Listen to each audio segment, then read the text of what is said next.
So our today's topic is about जो कि Eugenix and genetic counselling का टॉपिक है। तो इसका जो पहले का वीडियो है वो हम देख चुके हैं इस पार्ट के बारे में। अभी नेक्स्ट हम आगे कंटिन्यू करेंगे यूजेनिक्स के बारे में। तो यूजेनिक्स दो तरह की हो सकती है, ये नेगेटिव यूजेनिक्स और पॉजिटिव यूजेनिक्स दोनों तरह की हो सकती है। यूजेनिक्स क्या होता है? तो ये एक तरीका है जिससे इंसान जो है अपने बच्चों के अंदर अच्छे कैरेक्टर्स ला सकता है। कुछ ऐसी चीज़ें हैं जो वो कर सकता है, जिस मतलब समाज में हर जगह पर कुछ ऐसे वो चेंजेस कर सकता है जिस वजह से उसके बच्चे के अंदर अच्छे कैरेक्टर आए। ठीक है, तो वो क्या चीज़ें हैं वो हम देखेंगे।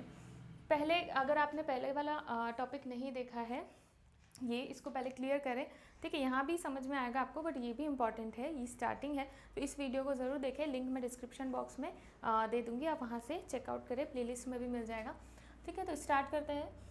Negative Eugenix, regulation on marriage, marriage के ऊपर रेगुलेशन, यानी कि जो शादियाँ होती हैं, ठीक है, तो वो क्या है कि जैसे कि कोई इंसान है जिसके अंदर कोई जेनेटिक डिफॉर्मिटीज़ है, कोई जेनेटिक बीमारी है ना, या फिर वो कोई एडिक्ट है, मतलब नशे का कोई एडिक्ट है, सिगरेट का, दारू का, ऐसी चीज़ों का कोई एडिक्ट है, एडिक्शन है उसको, है ना, तो ऐसे इंसान की शादी नहीं होनी चाहिए।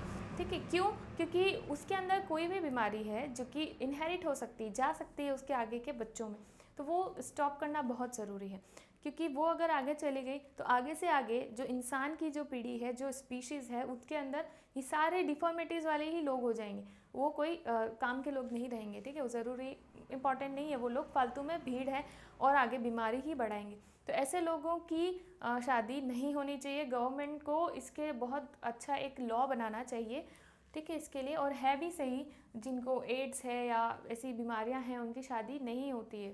ठीक है, आगे है सेक्सुअल सेपरेशन, डिफेक्टिव। ठीक है, जो डिफेक्टिव्स हैं, जो लोग, जैसा मैंने बोला, ठीक है, तो उनको क्या है, एक तो शादी नहीं होनी चाहिए, दूसरा उनको सेपरेट कर दो। कैसे? दो पॉइंट्स हैं, जिससे उनको आप सेग्रीगेट कर दो, यानी सेपरेट कर दो। दूसरा आप स्टेरिलाइजेशन करो, यानी कि क्या होगा, सेग्रीगेशन, यानी उनको आप सेपरेट कर दो, जो समाज है उससे थोड़ा अलग करो उनको। ये नहीं कि उनको गलत दिखाना, गलत नहीं दिखाना, बट ये साइंस के थ्रू, ये बहुत साइंस के बेसिस पर ये बहुत ज़रूरी चीज़ है, क्योंकि इतने सारे डॉक्टर्स बैठे हैं, पढ़ लिख के जो लोग बैठे हैं आपके लिए, जो सेवा कर रहे हैं, सब चीज़ें कर रहे हैं, तो वो फालतू नहीं है ना। तो ये आपको भी जागरूक होना है ना, इन चीज़ों के लिए, कि हाँ भाई ये डिजीज़ है, आगे जाएगी बच्चों में, तो इसकी शादी नहीं होनी चाहिए, इसको सेपरेट होना चाहिए। ऐसा नहीं है कि उसको हम नीचा दिखाएं या ऐसा कुछ नहीं, बट उसकी शादी नहीं हो सकती। क्यों? क्योंकि वो आगे बच्चे पैदा करेगा तो बच्चों में भी वो डिजीज़ जाएगी, जो कि नहीं जानी चाहिए। ये यूजेनिक्स के अंदर आता है। नेक्स्ट है स्टेराइलाइजेशन। तो इसके अंदर क्या करेंगे हम, उनको, इसको बोलते हैं बांझपन, है ना, तो उनके बच्चे ना हों। मान लो उन्होंने शादी कर लिए, है ना, आगे उनके बच्चे नहीं होने चाहिए, तो बच्चे नहीं होने, यही हमारा मेन मोटो है। ठीक है, तो वो करने के लिए हम क्या करें, तो वैसेक्टोमी, ट्यूबेक्टोमी नाम की जो प्रोसेस होती है वो कर सकते हैं। जैसे कि मेल है तो उनके अंदर वैसेक्टोमी, जैसे कि उनके जो वैसे डिफरेंस का जो ट्यूब है उसको हम काट सकते हैं, मतलब उसकी सर्जरी करा के, जो भी है नसबंदी करा सकते हैं। और ट्यूबेक्टोमी फीमेल्स के अंदर फैलोपियन ट्यूब को बंद करा के कर सकते हैं, ताकि इससे बच्चे ना हो। देन है बर्थ कंट्रोल। सो बर्थ कंट्रोल के लिए हम क्या कर सकते हैं, यानी कि आगे उनके बच्चे ना हों, इसको रोकने के लिए हम क्या कर सकते हैं। ये चीज़ नहीं करी तो इससे आगे और क्या कर सकते हैं, तो कॉन्ट्रासेप्टिव मेथड्स कर सकते हैं। जैसे कि जो क्या बोलते हैं, कोपर्टी है, ठीक है, वो आपने लगवा दिया, या फिर आप कोई पिल्स ले रहे हैं, ऐसे प्रोटेक्शंस यूज़ करें जिससे आगे के बच्चे ना हों। नेक्स्ट है अबॉर्शन। ठीक है, अगर फिर भी बच्चा हो गया और उस बच्चे के अंदर अगर कोई डिफॉर्मिटीज़ है, वो कैसे पता लगेगी, वो हमने यहाँ पर एमनियोसेंटेसिस देखा था। ठीक है, एमनियोटिक फ्लूइड से जैसे पता लगा रहे थे, वो आप वीडियो देखना, पता चल जाएगा। ठीक है, तो उसके थ्रू जो है हम पता लगा सकते हैं कि उस बेबी के अंदर ये कोई डिफॉर्मिटीज़ है। ठीक है, तो वो डिफॉर्मिटीज़ आगे नहीं जानी चाहिए। ठीक है, जैसे कि नाइट ब्लाइंडनेस है, एड्स है, ठीक है, और भी बहुत सारी ऐसी डिजीज़ होती हैं, हीमोफीलिया है, तो वो सब आगे नहीं जाना चाहिए, तो अबॉर्शन कराएंगे। अबॉर्शन कराना कानूनन अपराध है, जुर्म है, बट ये कराया जा सकता है जब किसी के अंदर जेनेटिक, किसी बच्चे के अंदर जेनेटिक डिफॉर्मिटीज़ है, तो वो फिर कराना ही है उसको। तो कानून भी यही कहता है कि उसका अबॉर्शन कराना ही है, उसको पैदा नहीं करना है, क्योंकि आगे जाके वो भी परेशान रहेगा और वो आगे अपने बच्चे पैदा करेगा, तो वो भी ऐसे ही डिजीज़ वाले होंगे। नेक्स्ट है प्रिवेंशन ऑफ कॉन्सैंग्विनस मैरिज, कॉन्सैंग्विनस मैरिज क्या होता है? तो उन लोगों के लिए जो कास्ट मैरिज ही करना पसंद करते हैं, ठीक है। तो कॉन्सैंग्विनस मैरिज मतलब कि एक तो ये कि आप रिश्तेदार में शादी नहीं कर सकते, दूसरा आप सेम कास्ट में भी शादी करो, ये कोई कंपलसरी नहीं है, इसके लिए आपको कोई अवार्ड नहीं मिलने वाला है, ठीक है। तो क्यों ऐसा क्यों कर रहे हैं हम? क्यों? क्योंकि देखो कुछ जीन्स ऐसे होते हैं जो कि हेटेरोजाइगस फॉर्म में है अगर, तो वो अब ये हेटेरोजाइगस क्या है, होमोजाइगस क्या है, इतना आपको पता होना चाहिए, ठीक है। अगर नहीं पता है तो कमेंट करें, मैं वीडियो बना के बताऊंगी। तो हेटेरोजाइगस फॉर्म में अगर जीन्स हैं तो वो क्या है कि कभी कभी बीमारी को शो नहीं कर रहे हैं। जैसे किसी पर्सन के अंदर बीमारी तो है, ठीक है, उस बीमारी का जीन है, बट वो शो नहीं कर रहा है, उसको वो सिम्टम्स नहीं दिख रहे हैं। जैसे मान लो आपको मलेरिया तो है पर बुखार नहीं आ रहा, तो वो अंदर तो है ना डिजीज़, ऐसा। तो उस इंसान के अंदर मान लो नाइट ब्लाइंडनेस का जीन तो है, बट वो उसको शो नहीं हो रहा, उसके अंदर कोई बीमारी बता नहीं रहा है वो, है ना। बट जब वो ऐसी ही नाइट ब्लाइंडनेस वाली, नाइट ब्लाइंडनेस की ही बात नहीं कर रही हूँ मैं, दूसरी भी कोई भी जेनेटिक डिजीज़, ठीक है, दो कपल्स ऐसे मिल गए जिनके अंदर दोनों के अंदर वो डिजीज़ है। पहले तो वो हेटेरोजाइगस फॉर्म में थे, मिल गए, अब होमोजाइगस फॉर्म में उनका जाइगोट बन गया, और होमोजाइगस फॉर्म में तो ज़रूर डिजीज़ जो है वो शो हो ही जाती है, ठीक है। तो इस वजह से जो है, क्योंकि आप एक ही कास्ट अंदर, अपने ही कास्ट में शादियां कर रहे हो, अपने परिवार में शादियां कर रहे हो, ठीक है, तो वो डिजीज़ फैलती जा रही है, वो आगे जाके एक ना एक दिन शो करेगी, ठीक है। तो अवार्ड नहीं मिल रहा है, ठीक है, और इस सेम कास्ट सेम ये सब ले लेके नहीं बैठना है। जो आप लोग जागरूक हैं तो आगे अपने परिवार को भी जागरूक करें, वरना इन चीज़ों का कोई मतलब नहीं रह जाएगा इतना सब ज्ञान लेने का, ठीक है। और साइंस सबसे पहले, क्योंकि पूरी दुनिया साइंस से चल रही है, ठीक है, ये आपकी ये भावनाओं से नहीं चल रही है, पूरी साइंस से दुनिया चल रही है। आप ये जो मोबाइल चला रहे हैं, कंप्यूटर चला रहे हैं, सारी चीज़ें साइंस से चल रही है, इसलिए आपको साइंस को मानना ही होगा, ठीक है। तो स्टार्ट करते हैं, आगे बढ़ते हैं। Control immigration. सो इमिग्रेशन यानी कि दूसरों का आना, ठीक है। तो इमिग्रेशन यानी कि अदर कंट्री से मान लो कोई आ रहा है, जैसे कि कोई अमेरिका से आ रहा है, कहीं से भी कोई इंडिया के अंदर आ रहा है, तो उसका प्रॉपर टेस्ट होना चाहिए, एड्स का टेस्ट होना चाहिए, या दूसरी भी कोई बीमारी, जेनेटिक डिजीज़ कुछ तो नहीं है, पूरा प्रॉपर टेस्ट होना चाहिए। क्योंकि वो अगर यहाँ आके मेटिंग करेगा या कुछ भी करेगा तो फिर वो हमारे इधर भी बीमारी वो फैलेगी, ठीक है। तो ये तो सारे नेगेटिव यूजेनिक्स थे, ठीक है।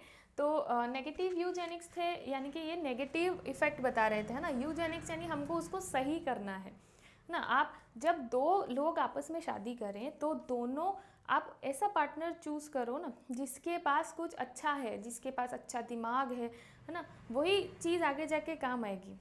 घरेलू लड़की है, ये है, वो सब चीज़ें आगे जाके कहीं काम नहीं आएगी।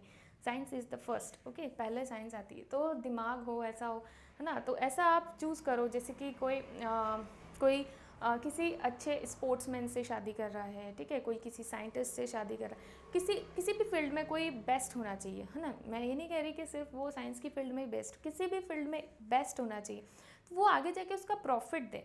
ऐसे नहीं आप किसी से भी कर लो फिर आप बाद में जाके उसको पछताओ बैठे रहो, है ना। तो वो चीज़ नहीं होनी चाहिए, वो मैं यहाँ आगे बताती हूँ।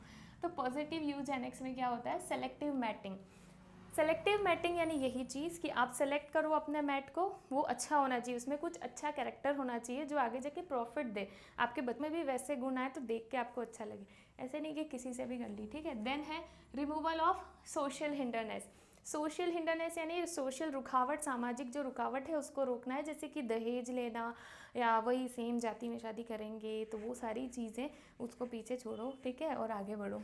देन है हमारे पास तो नॉलेज है बट हमारे घर वालों के पास में नॉलेज नहीं है, ठीक है, कर रहे हैं, वैसे नहीं होना चाहिए। फिर आपकी नॉलेज क्या है, वो कचरा है, आप उनको भी तो दो। आप खुद अप्लाई नहीं कर रहे हो, उस नॉलेज को फॉलो नहीं कर रहे हो, तो उसका क्या मतलब है। आगे वो नॉलेज ट्रांसफ़र ज़रूर करनी है।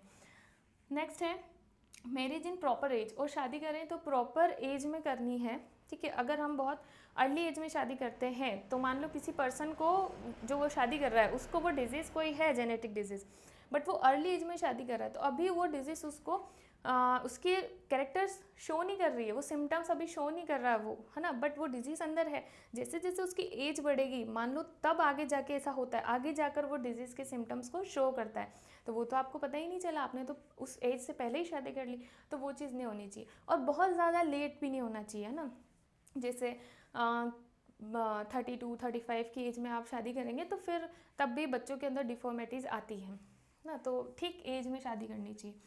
नेक्स्ट है फर्टिलाइजेशन इन सेलेक्टेड गैमेट्स।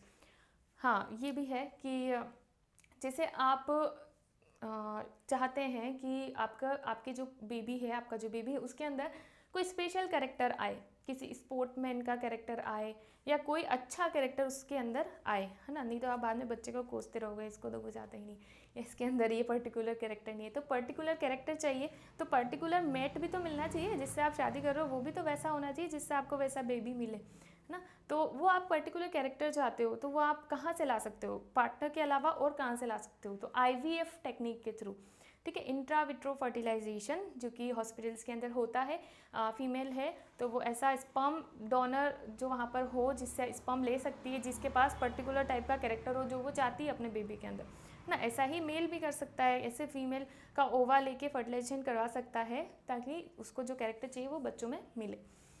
नेक्स्ट है जेनेटिक काउंसलिंग। तो इन सब चीज़ों के बारे में जो ये मैंने अभी तक बोला, ये सब के बारे में आपको नॉलेज होनी चाहिए। तो इसकी जेनेटिक काउंसलिंग भी होती है, अडल्ट काउंसलिंग जिसको बोलते हैं, जहाँ पर इस बारे में बात की जाती है, लोगों को समझाया जाता है, जागरूक किया जाता है। तो वो काउंसलिंग भी आप कर सकते हैं शादी से पहले, बिफोर मैरिज एक बार वो काउंसलिंग कर सकते हैं आप लोग, ठीक है। So that's all about Eugenix. ये टॉपिक बहुत इंपॉर्टेंट है और ये सिर्फ साइंस के लिए नहीं भी, नॉर्मली भी ये लोगों के लिए बहुत इंपॉर्टेंट है। तो इसको प्लीज़ शेयर करें, ज़रूरी नहीं है अपने सब्जेक्टिव लोगों को ही शेयर करें जिनके पास ये सब्जेक्ट हो, आप फैमिली में भी ये चीज़ें शेयर करें, ये जागरूक होना बहुत ज़रूरी है, ठीक है। तो क्योंकि हम इतना सब पढ़ रहे हैं तो ये सब सिर्फ हम एग्ज़ाम फाइट करने के लिए नहीं पढ़ रहे हैं ना, दुनिया को आगे बढ़ाने के लिए पढ़ रहे हैं, तो ये सब नॉलेज होना चाहिए सबको। तो आप वैसे भी इस चीज़ को शेयर करें। So that's all about Eugenix and genetic counselling. दोनों वीडियोस सेपरेट हैं, दोनों को देखें, ठीक है। और that's all for today. If you like my video hit the like button and subscribe my channel and share it with your friends. किसी भी टाइप की कोई आपको डिफ़िकल्टी है तो Instagram page fast learning classes पर आप DM करें और मैं आपको उस प्रॉब्लम को सॉल्व करने की पूरी ट्राई करूँगी। So thank you for watching.